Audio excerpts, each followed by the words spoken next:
हालानी मां ख़बर ॾींदा हलूं त हालानी में अकबर वेलफेयर एसोसिएशन सहकार ऐं हैदराबाद रेड्स फोरम पारां 3 ॾींहनि वारो किताबी मेलो लॻायो वियो आहे। किताबी मेले में शाइरनि अदब, तारीख़, फ़लसफ़े, सियासत, इस्लामी ऐं उर्दू अदब समेत साइंसी किताब रखिया विया।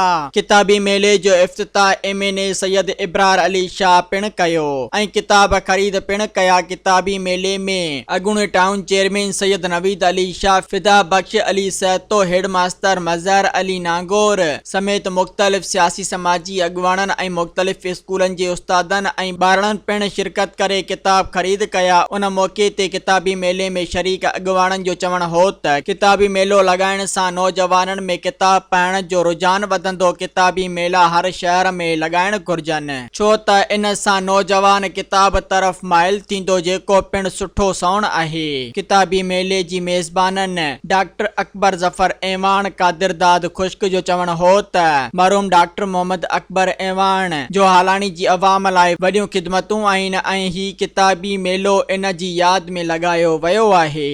सब्सक्राइब कयो अवामी न्यूज़ HD खे ऐं ताज़ा तरीन ख़बरुनि लाइ ॾिसंदा रहो अवामी न्यूज़ HD।